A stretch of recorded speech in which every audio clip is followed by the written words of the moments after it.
Lundon Calling, show number 2 of the Lundon Bridge talk show, where we bridge the gaps with 3 generations of Gabby gays. Bridging the generation gaps are your hosts, Sean Chandler, Donny Winter, and Ace Lundon. As the elder at age 80, I shall moderate the show with Sean at age 50, oh my God, and Donny at age 25, what a child. Let's see how the generations think. We might be called the gay male answer to The View. Welcome to the show, folks. Fasten your seat belts. No topic is taboo, and we warn you in advance that we have potty mouths. Yes, this is all true, all true. There's so much good in the worst of us and so much bad in the best of us. It is hard to tell which of us ought to reform the rest of us. And somebody said to me, you're doing a podcast talk show now with 3 gay hosts? I said, yes. And you're calling it what? The Lundon Bridge, Bridging the Generation Gaps? Well, you 3 guys must be very, what did she say, normal gay men. And I looked at her and I said, are you kidding me? If we were normal, we wouldn't be doing a talk show like this. But I said, you'll have to listen and see how normal we are. Hello, Sean. Hello, Donny. How the hell are you? Hello. Hey, great. How are you? I'm better than most, but don't spread the word. You'll get caught in a stampede. Anyway, so it is October, and people are once again celebrating Columbus Day, which I have not celebrated for many years. Matter of fact, close to 2 or 3 decades now.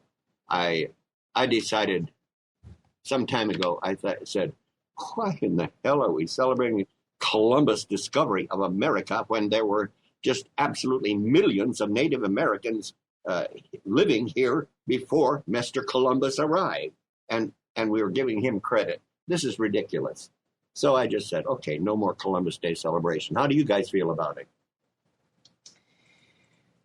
I obviously am not a fan of Columbus Day. I am partially Native American, and I've been actually recently trying to learn more about my Native American roots, and I've been learning a lot about the history behind Christopher Columbus regarding Native Americans and the fact that, you know, he raped and killed many Native Americans, and people tend to romanticize his image, and that kind of upsets me. I actually just read a news report today where I saw that in Detroit, somebody had lodged an axe in the forehead of a Christopher Columbus statue. And in Michigan, it was getting a lot of hot debate because a lot of people are like, hey, there's nothing wrong with Columbus Day. Get over it. Everyone's offended by everything.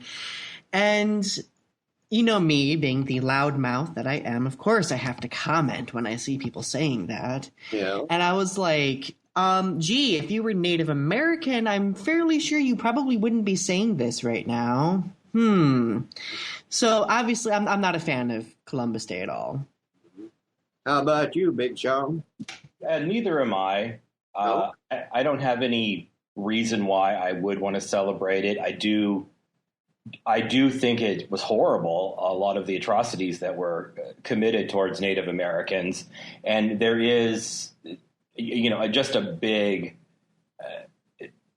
I'm with Donny. There's so much romanticism that's gone on with it, and it's been developed into, you know, everyone sat down and ate, you know, corn and turkey and all of that. And that's just didn't happen. I mean, it was just, I hate to say it, but there was genocide essentially that occurred, not so much for the sake of wiping out the race, but for controlling the race. And it's at that, and there's a big, giant, irritating parade that goes on over here. So sorry about my New Yorkers. Well, you know, I am learning a lot about Mr. Columbus because I didn't make up my decision that it was a silly thing because of all of the horrible things that he and his men did. I didn't know about that. We didn't have that in school. We didn't hear it from the textbooks or teachers or anyone. It wasn't even into the the university level, stuff. So I didn't make up my mind on that. I just made up my mind because there was somebody here. It didn't need to be discovered, period. So that's it. That was why I said it. Mm-hmm. And now I'm finding out all these things like you guys said, and I'm saying, holy shit. And we celebrate this man? Yeah. Very interesting, isn't it? Well, it technically did not become a federal holiday until 1937, so, you were probably out of school by then. just 1 year out of school, that's all. Yeah. So yesterday was National Coming Out Day. Yes, it was. Did you come out? You couldn't skywrite me being gay any clearer. Seriously. That's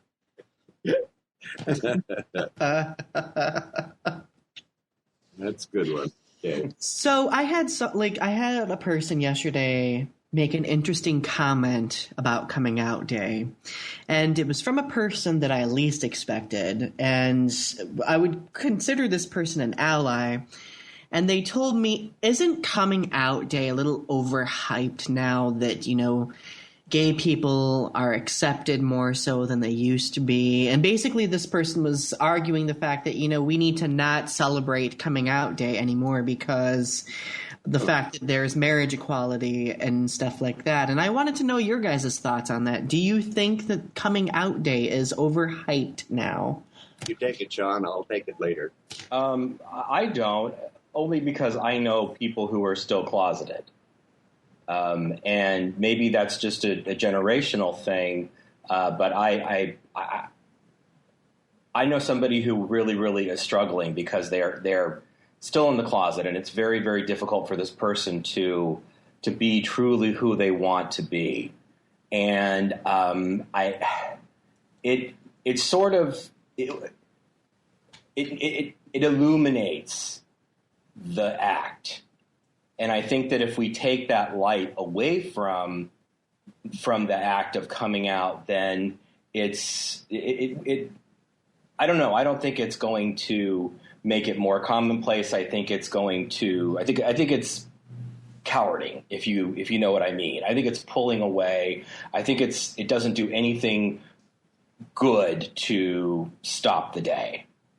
Although I don't know if it's necessarily as effective or celebrated as it once was. I mean, because we do have so many people that come out now. I mean, I'm looking at this. I went at an article on Advocate, and the people that are on there are like, Miley Cyrus, who said she's lesbian or pansexual, and Kristen Stewart, and then Jussie Smollett from Empire, and of course Caitlyn Jenner coming out as trans as well.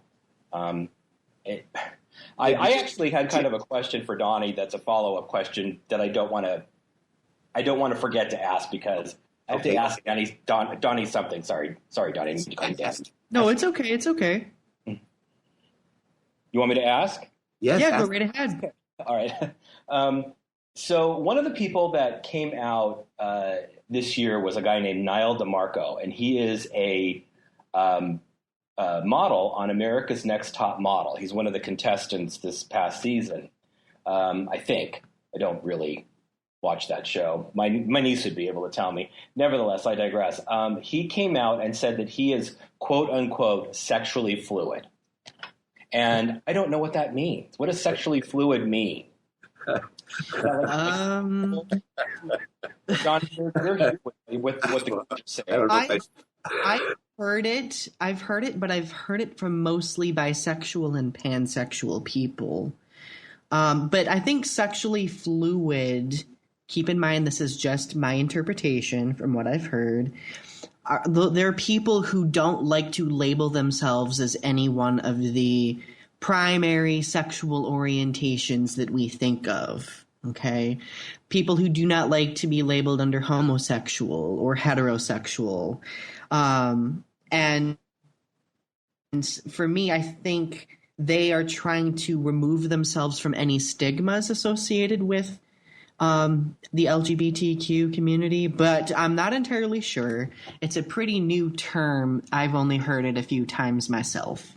Well, the first thought that came to my head was that sexually fluid means that he might be in that group that likes to pee on other people or get peed on. I don't know. That didn't take long. You just made me choke on my coffee. Well, it's LGBTQ SF. I don't know. I think it. To me, I think it means bisexual. I would assume. And if so, why can't you just say that? Why can't you just say I like whoever, or I fall in love with whoever falls in love with me? It just. Are you kidding, Sean? He is a big time model now. He has to use some of these words to get a hold of people's thoughts. I'm sexually fluid. La-di-da. Okay. You know, that brings me to an interesting thing that I would like to talk about. Well, before we get on to that, Ace, you should answer the question that I posed earlier of, do you think that coming out day is overhyped nowadays? No, I don't. It needs to go on and on and on and on. As many out of the closet gays as I know an equal amount of gays in the closet still. I mean, I know Sean knows. I do a lot of counseling and talking with people. These are private things, so I'm not going to tell you all their names, James, John, Doe. Anyway, they are in closets, yeah. They're having real big-time struggles, and they're all younger than me, of course. Everyone is. Anyway, no, we need to keep it going, What's in your closet? Is it still you there, damn it? If it is, you've got to figure a way to get out, because you are literally, suffocating your real, true self by staying in the damn closet. And so we still have to help one another. I was like almost 40 years old when I finally had the balls to admit who I really was. And that took a lot. It took a lot, as Sean knows, because of our last show. It took a lot of, gut-wrenching. Not easy. And especially if they're in Sean's age or a little bit under, where they are now married with children. Oh, God. That is another thing. All of those that are in the closet, and there are so many of them, I can't count them on my fingers and toes, even right here in little old Bullhead City, Arizona. And so, no, it needs to continue. It needs to. Well, and we need to keep pushing. You counsel a lot of people who are from outside of the United States. Oh, yeah. And I think it's important that we do whatever we can as a nation to continue to encourage people to come out, and we be the example or an example for the world. And I think pulling that holiday would just send the wrong message. I think, Donny, maybe whoever's telling you this probably should really just think through, kind of like what we just did. Right. I have one precious young man in his 20s in another country in northern Africa, Tunisia, not as well say it. And he would love to come out of the closet. But he knows that if he does, the same thing will happen to him that just happened recently to one of his friends who was gay. And the police took him out of his apartment, arrested him, and killed him. Fuckers. And he knows that this would happen to him. So he says, Ace, I can't come out unless I were in a country like where you live. And I said, yeah, and it's even rough over here, kiddo. So I'm not telling him that he's got a bowl of cherries ahead, because he's got a hell of a time. I wouldn't want to be living where he is. No. Well, I wouldn't be alive if I were over there in an open gay. No. They'd put me in like they did that journalist. Anyway, that's good. Yes, folks, I hope you're learning something from these three Gabby gays, okay? My goodness sakes. Well, I want to hear what Donny had to say. Donny, you had a follow-up point. Here is my thought on the coming out day thing. I obviously agree with both of you. I think that the coming out day needs to continue because the act of coming out is a personal affirmation that's basically saying you can be yourself.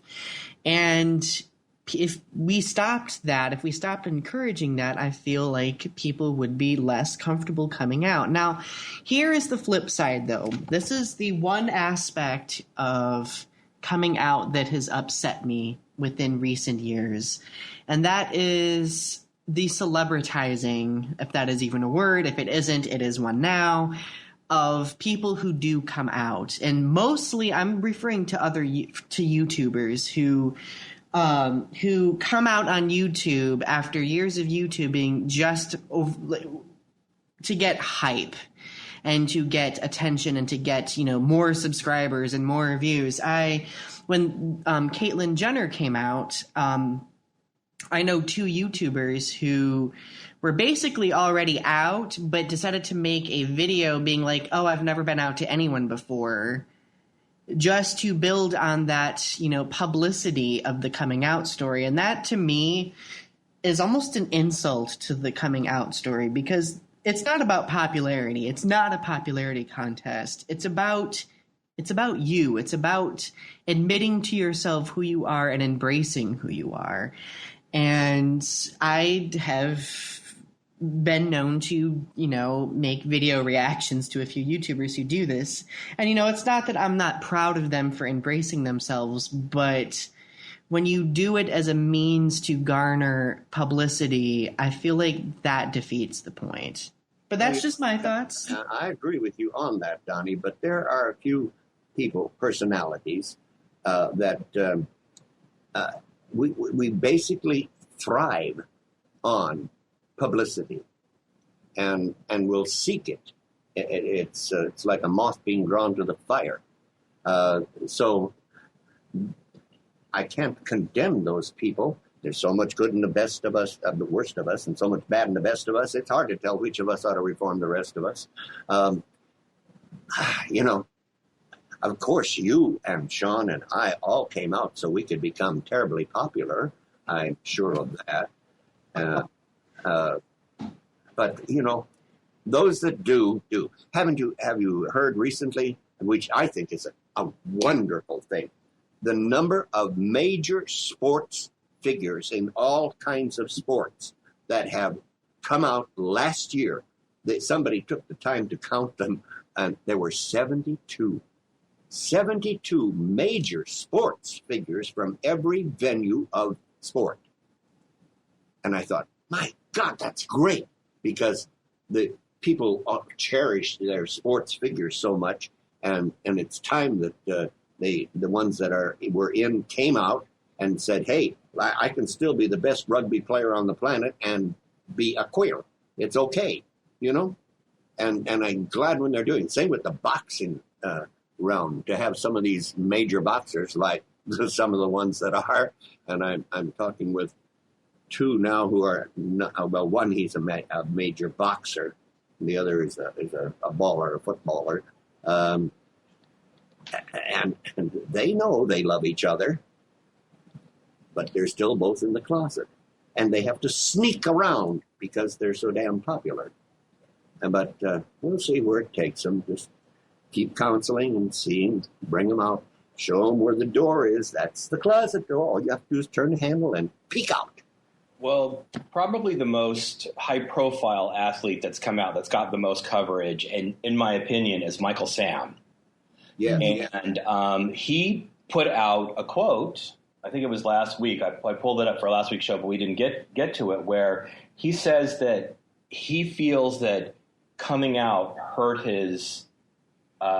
college hurt his chances with the NFL. Sure, it did, I'm sure.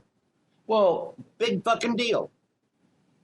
Coming out for me, did it hurt my ability in the entertainment industry? Yes, it did. But that's life. I was free. And to be free and live in freedom. And so your career gets hurt and kicked in the ass a little bit. Pick yourself up, put your big girl panties on, and go to it and get back in the fray of things. That's really what we have to do. Well, I went online, and one of the things that I did, and I'll do this, my husband David won't do it because it just pisses him off, but I started reading comments like on Facebook, just from Facebook users, and then comments on the articles. And of course, there was the bag of assholes that put, anti-gay business on there. But a lot of people were saying, you know what, who cares if you're gay? You just really aren't that good of a football player right now. Yeah. Okay. And I don't think that my feeling is that I think Michael Sam has a lot of issues. He broke up with his fiance, and I don't know.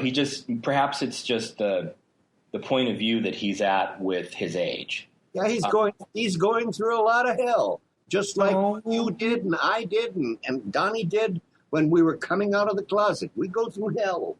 And I didn't know he broke up with his fiance. That's sad. I remember seeing that really iconic, kiss that they shared in Celebration that got a lot of hype. Did you say fiance? That's he's with a girl? No, his fiance. Okay. I'm sorry. I don't know I've been to France like 5 times, but I still don't know the difference. I'm sorry. I beg your pardon, Sean. I'm sorry. I should not have collected you. But I think that these particular people, they have a point. They really do. Because when you're let's say you're at work and you come out as gay, and you've got people who have issues with it, but you're in a leadership position. Mm-hmm. It's when you have to step up to the plate and actually do your job that people see, oh, you know what, this person is still my leader. They're still in this role. They're still somebody who I can admire, who I can respect. And it kind of pushes, I don't want to say it pushes the gay element away, but it starts to become not an issue because you're dealing with the issues that you're supposed to be, which are the issues at work. And I think that this honestly, in my opinion, applies to Michael Sam. Maybe if he got out there and practiced and became a better football player and went on a team and started, I don't know what his position is, but started to become an asset to a team, he wouldn't be getting. He'd be on the NFL.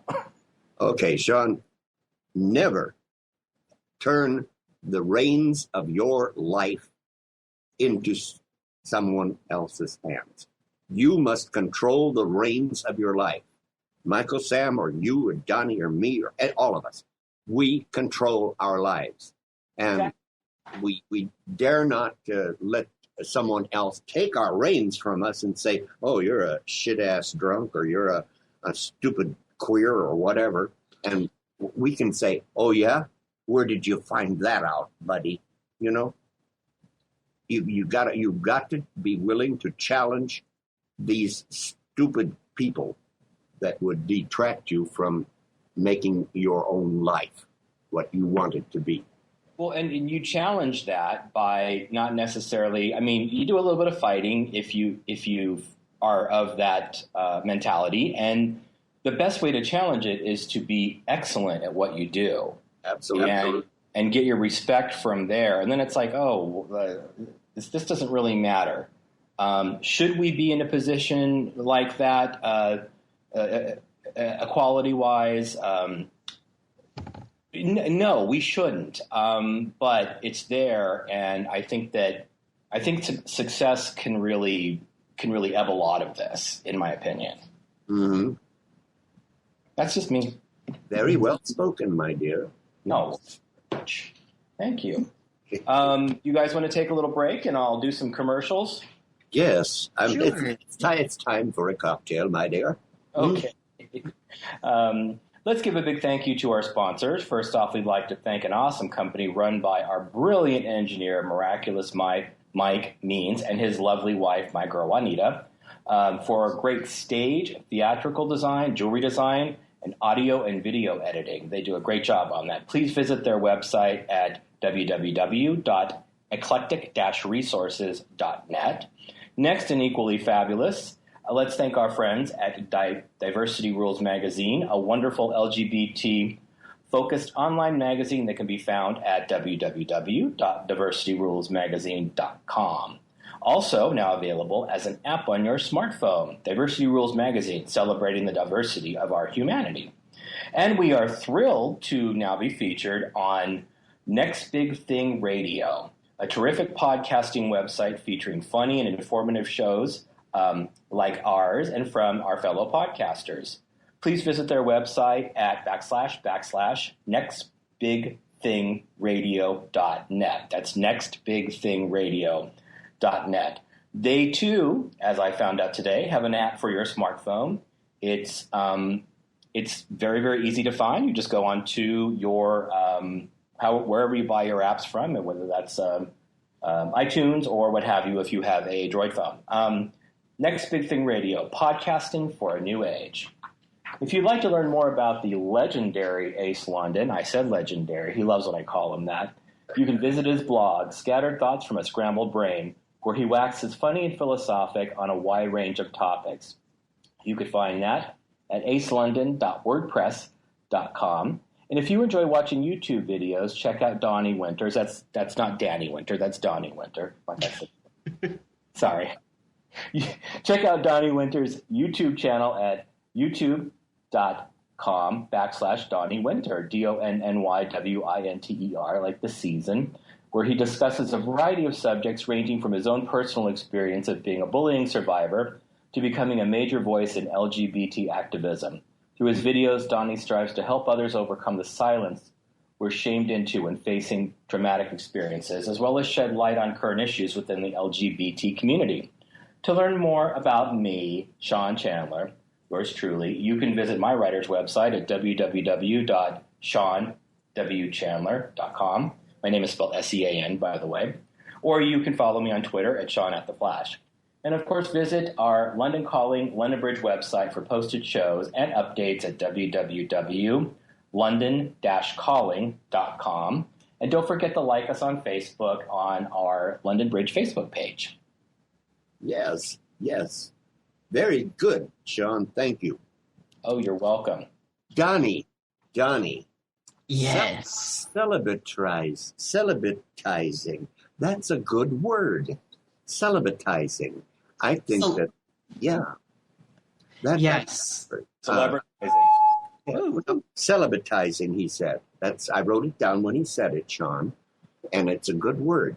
I've created words before that have become usable in our language, even though I didn't do like a lot of the ones do. They copyright the word so that you get paid for every time you use it or something like that. I said that's a bunch of bullshit. So I didn't do any of that. But on my radio show back in the 50s, I think it was,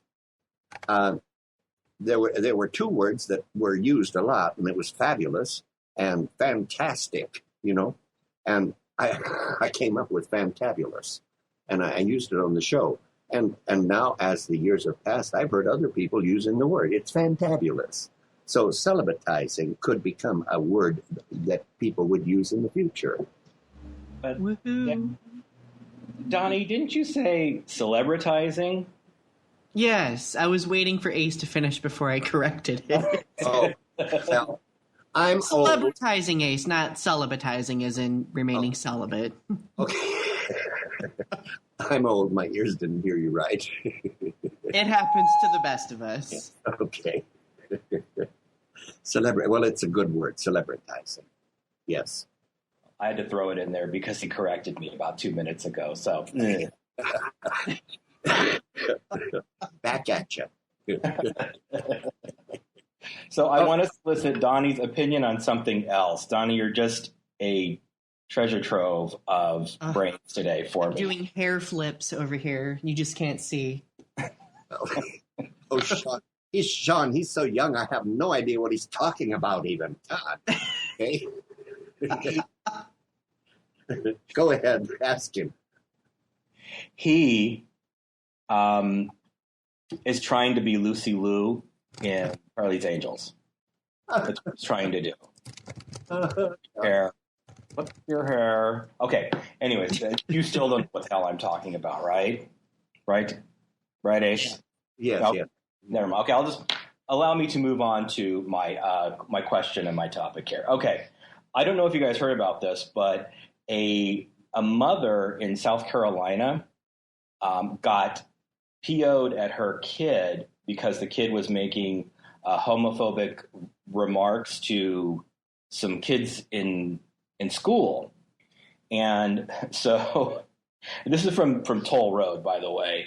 And so she took the kid to Walmart and made him shave his head. This is before she took him to Walmart. He shaved his head. Then she put on some sort of like little wig piece on him, put him in women's boots, a tutu, and a woman's undergarment, which I would assume would be a bra or a bikini top, and then wrote the word bad on his forehead.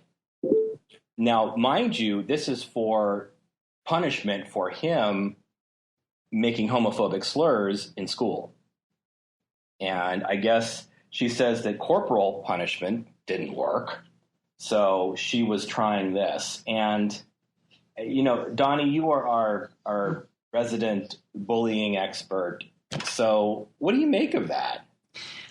First of all, I don't agree with that solution because that's public humiliation, and public humiliation is one of the worst forms of bullying a person can be exposed to, because instead of dealing with the opinion of one person, the bully, when you're publicly humiliated, the victim worries about the opinions of every other person that sees what's happening. And I don't think that that's a good way to teach a person a lesson. She should have gone about it in a different way. That's just my opinion, though. As a psychologist, I agree with you, Donny, and it needs to be done in a different way. I can understand why she did it, however. And there is a necessary area that you can go into with public shame, but it's not quite that extreme. Mm-hmm.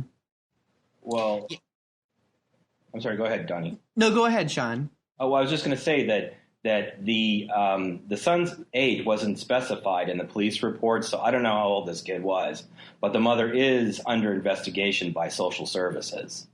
Mm-hmm. So this is not going away for her at all. I'm confused. And see, the thing is, I know if she gets reprimanded for this, everyone's going to be like, oh my gosh, parents can't discipline their children anymore. And, you know, there's always that flip side where people argue that. And, you know, I understand, like you were saying, Ace, I understand why she did what she did. But she also must understand that there is a line that needs to be drawn when it comes to public humiliation. I can remember when I was in high school, teachers used to enjoy publicly humiliating their students if they did something wrong. I remember one time I actually talked about this in one of my YouTube videos recently. There's Donny. Oh, where did that come from? Donny. He's everything to us tonight, Sean. I called Ace Lance at least 3 times, Donny. So anyway, this stuff with lines, you know, you don't want to get into a situation like Obama did with Syria.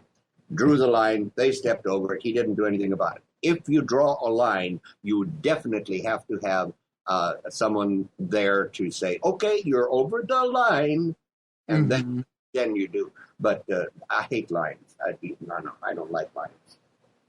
And I don't like lines either, but culturally we impose lines on things. And I think there is a subliminal line regarding public humiliation, whether people want to admit it or not. It's just not openly discussed, I guess.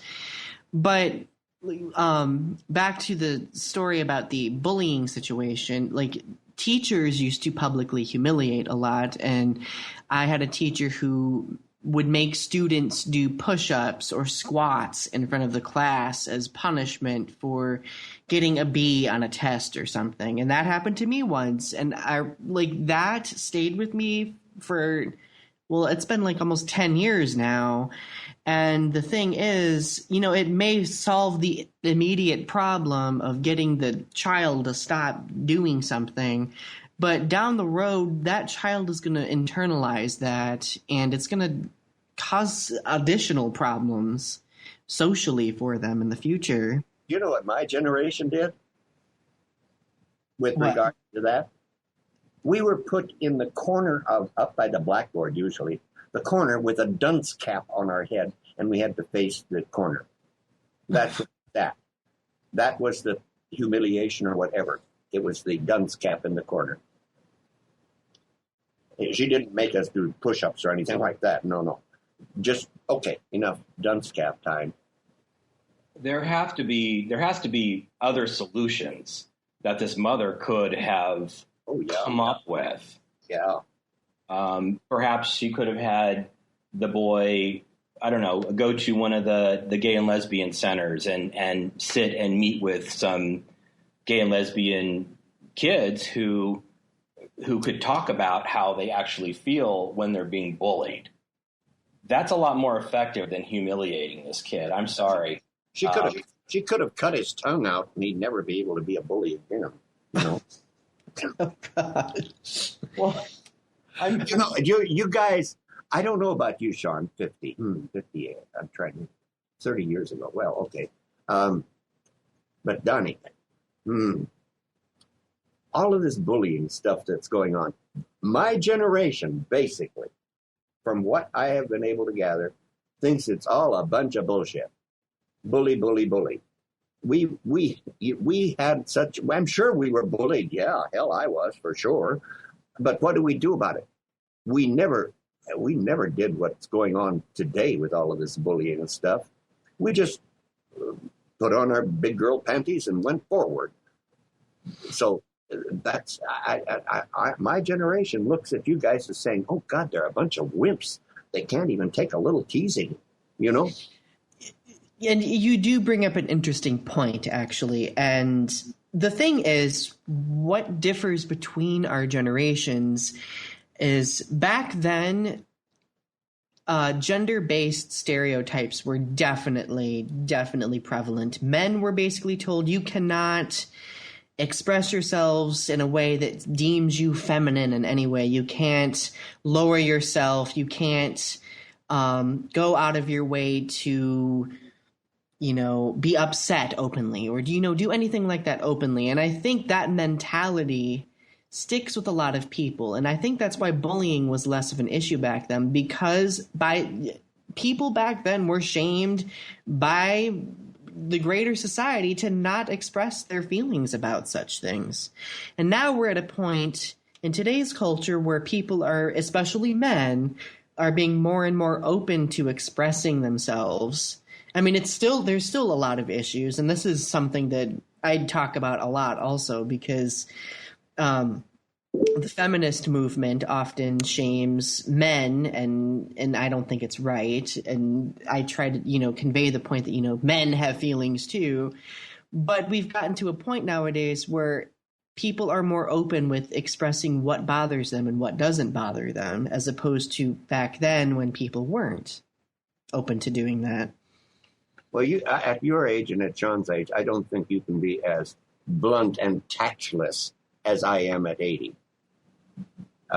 That's one of the nice things about aging. you can become blunt and tactless and say what you think and let the chips fall where they may. And, oh, they didn't like it. Big fucking deal. Okay. I question my straight friends, and I actually have straight friends, more than gay friends, actually. But I question them about their sexuality and everything.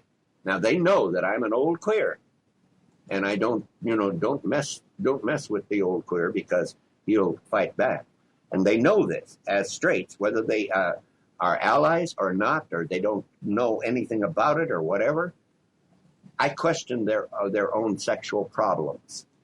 And I will ask a friend of mine, and he may be 50, 60 years old or whatever, do you ever get a good blowjob from your wife? And now, remember, it's men talk. Men talk. Women talk about things like this with themselves, with one another. Men talk about them too. And the older we get, the more we are willing to talk about them. And they'll say, no, but it's all I got. Okay.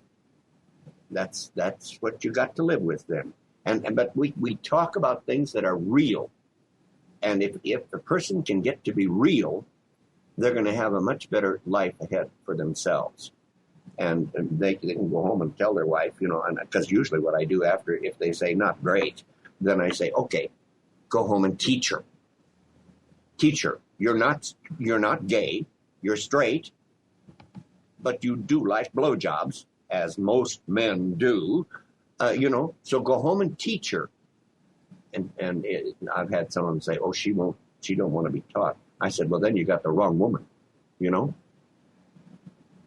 because that's very forward. We teach one another. That's what I said. That's what I said. I'm of the generation now where I can be that forward with my peers, Yeah, I would put the brakes on that conversation myself, but yeah, I would. At your age, I would have too. Yeah. So are you talking to men who are of your age? They're just straight and married, right? 60, 65, that's my age, even though it isn't. They're young, but they still got a few years to go. And once in a while, I'm talking with 50-year-olds that have been married for 25, 30 years, Well, I don't know how you would respond to somebody saying, I'm not comfortable talking about that with you. Oh, well, then I say, okay, let's not talk about it then. But you got to live with it anyway. But so what? Let's go on. And we just forget it and go on. It's no big deal to me to not talk about it. I'm talking about it only for their benefit. So therefore, I don't care, Well, I want to make an observation about what you just said, Ace, that we're becoming a society that's sort of soft on kids and bullying and things like that. But we also talked earlier about the fact that coming out seems more commonplace. With the focus on bullying and having people having an awareness of it, don't you think that makes people a little bit more comfortable to come out of the closet now? Do you think that I would think that they're connected in some way? I think so too. Yeah. Mm-hmm. Yeah. That's reality. Yeah. Yeah. It's hard for us not to be real, but we have to be real, and that's reality. Well, that's why we don't want to talk politics, because most of that is unreality. We'll talk politics. Oh, yes, we will. I mean, and we're going to maybe not talk about religion because that's mythology, but we like mythology and we like unreality, so we'll talk about it. We did 20 minutes on the Pope in the last show. We did. I listened to it today. We did. Hey, by the way, do you know who Graham Norton is? Yes. The British comedian and talk show host. Mm-hmm. He's in your shoes, John. He's turned 52 and he's having a time with it. He is having a time with it, that poor little gay boy. Why? What's going on with him that's making him... He is realizing, oh my God, I'm not doing my show now, and I'm 52 years old. I'm gay. I don't have my lover anymore. What am I going to do? He's going through all of that at 50, and I can understand it. Yes, and so I said, it's kind of fun watching always when people go through the angst of aging. Perhaps that's just an initial reaction to turning 50 and not having a boyfriend and just not giving yourself some time to build up to that. Yeah, I guess so. And I thought he still had a show. It's the Graham Norton experience. Maybe he still has the show, but he lost his boyfriend anyway. Well. And now, who's going to date a 52-year-old? Oh, my God. Well, he's got a sense of humor. Maybe he was kidding. Not about this, I don't think he is. But that's just my thought. I often think how I would react if David ever left me or we broke up or what have you, God forbid. And I just don't know if I would have those same concerns. I don't know. I really don't. I don't like to go there in my mind in the first place, but I don't know if I would feel like I would never find somebody who would think I'm attractive or that wouldn't bother me, I don't think. It doesn't bother me, but I know I won't find it. You know what I mean? Mm-hmm. Mm. Do you know what consoles me? Cats. The fact that I can have them whenever. Well, you're lucky you're not on the farm. You could have a friendly sheep. Oh. Hey. Animal porn, really? I was referring in just the cuddling sense. Yeah, not the I know, sexual Donny. sense. Of course, cuddling, yes. I'm going to tactfully change the subject now. Yes. I'm going to steer us away from that. Thank you, Whoopi. And ask you guys. Speaking of Whoopi, this is a topic that came up of an interview that occurred on The View. Now, I don't watch The View, even though I'm home and able to watch it. My husband doesn't let me. He says it sounds like a hen house in the background. Did you guys see this article about Danny Pintaro? Who? Danny Pintaro. He was the dancer from years ago. No. He played Alyssa Milano's little brother in the TV show Who's the Boss? Oh. And he was a child actor back in the 80s. Are you familiar with him, Donny? No, but I'm familiar with Alyssa Milano. I used to watch Charmed, so No. she's wonderful. Anyways, this guy was on Who's the Boss a long time ago, and he is openly gay now, and he came out as being HIV positive, although undetectable. And he went on The View, and Candace Cameron Bure, who is a host on The View and is very extremely religious, and Raven Simone, ironically, or in this case, maybe moronically, they really grilled him, and I thought that it was kind of, I don't know, I thought they kind of, they ganged up on him a little bit. It made me almost think of bullying, and they got a little crap for it. But Danny Pintaro was asked by Candace Bure why he decided to reveal his HIV status now, and then he said, telling your family, this is a quote, telling your family that you've got HIV is hard enough, telling your friends that you had a meth problem is hard enough, telling the country it takes some time.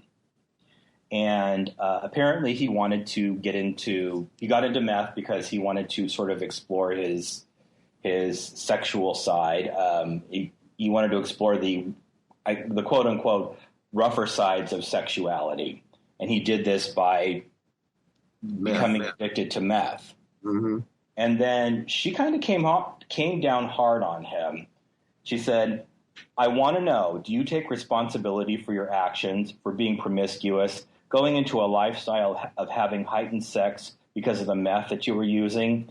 I want to know what the message is, because you want to be the face of HIV to give that a face. But what is the message that you have? What does that mean? So she kind of pinned him to the wall on this. Good question. Yeah, she's tough. Mm-hmm. I think it's a valid question, but if I were her, I would have worded it in a far different manner. Yeah. I don't know if she was necessarily the right person to maybe have this interview with him, because she is, like I said, she is very, very religious.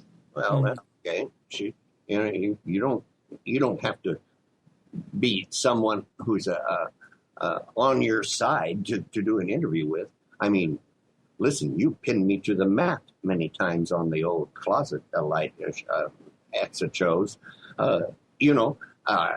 That's the way it is. And when I get asked questions that are really rough like that from someone, do you take responsibility? Yes, I do. Yeah, that was me.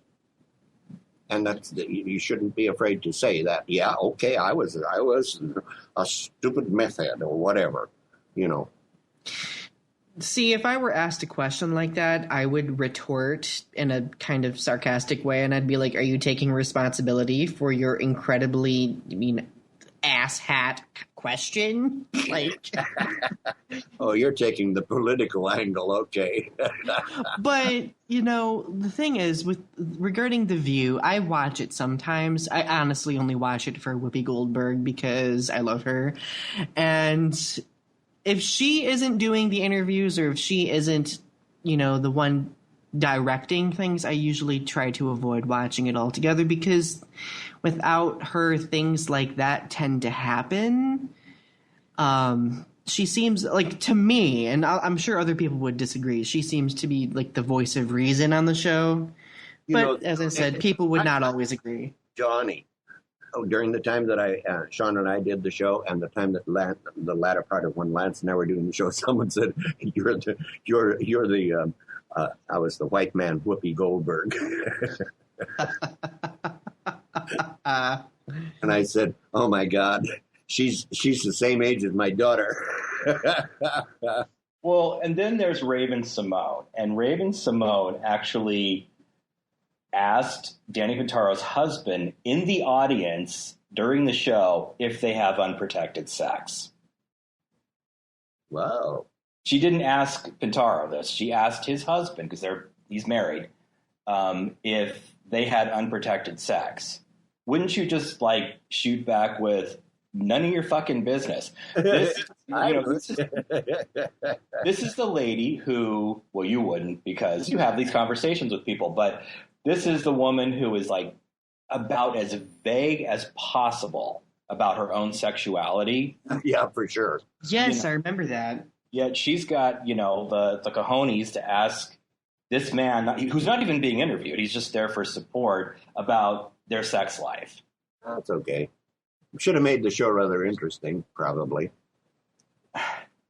Well, I don't know. It just frustrates me. I just don't think that Oh, have a drink and get over it. Okay, Sean. I don't drink, which is why I like it. Right. You're such a goody two-shoes. I keep forgetting that all the time. But I'm proud of your goody two-shoes because you got how many years sobriety now, you old drunk? 26. 26. Yeah, I'm proud of you, man. Oh, thank you very much. So yeah, you've been sober as long as I've been alive. Your birth sobered him up. I say that with love, Sean, of course. I thought it was 1 year more. No, I'm 26. Okay. You didn't just turn 26, because I think that you corrected me on the show. I actually turned 27 in December, so I did several months ago.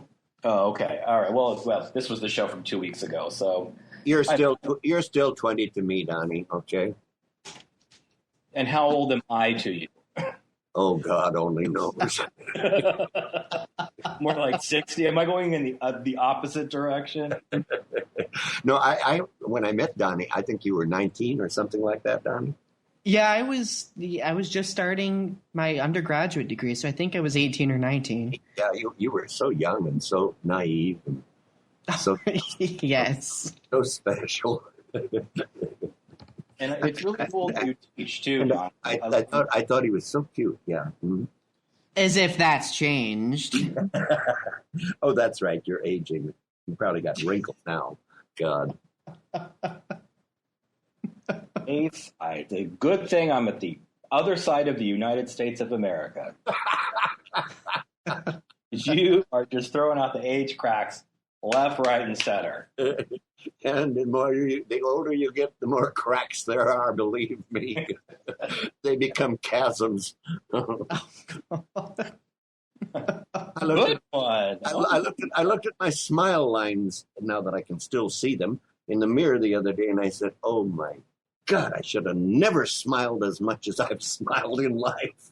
This is ridiculous. My smile lines. It'll take two or three facial adjustments to make them go away."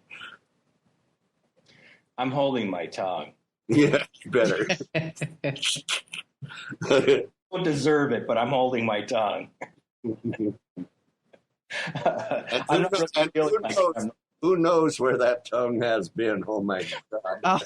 Oh, holy hell! Oh my God!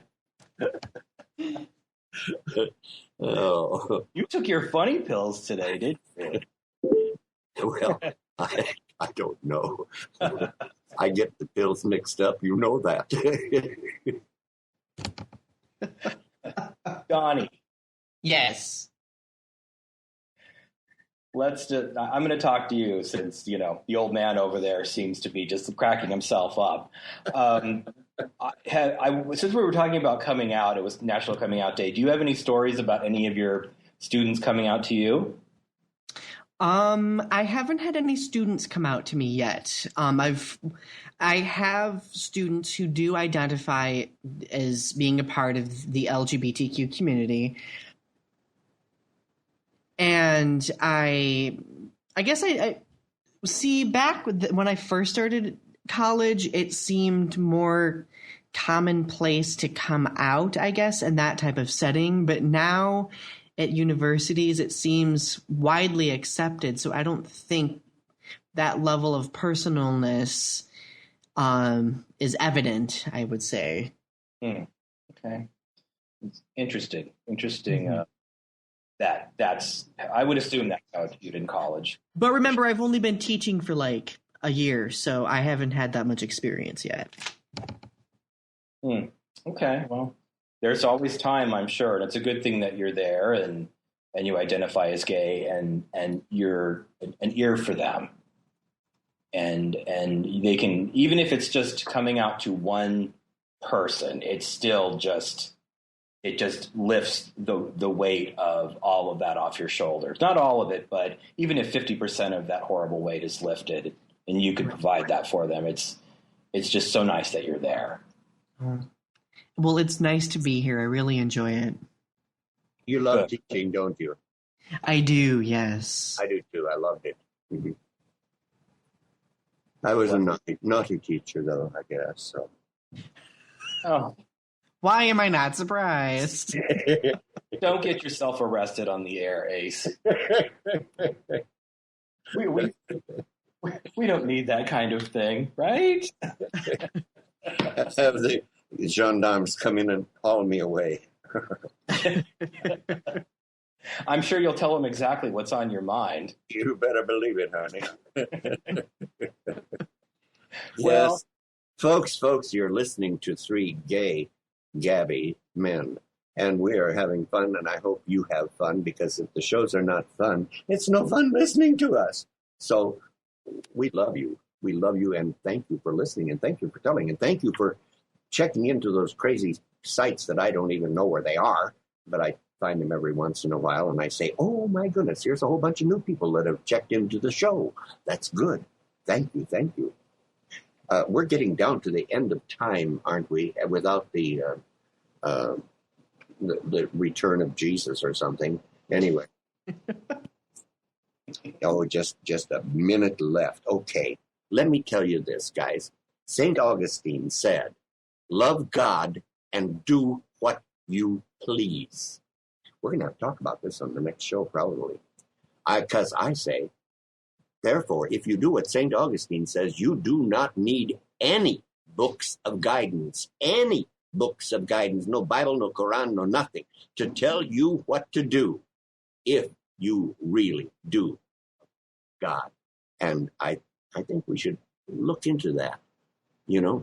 Thank you, St. Augustine. Love God and do what you please. You got it. And we will do what we please because We love you, God, or whatever your name is. Okay? So, folks, good night. We're on the air, just about going off the air. So I say good night, Sean. I love you. Good night, Donny. I love you too. And good night, Spider-Man.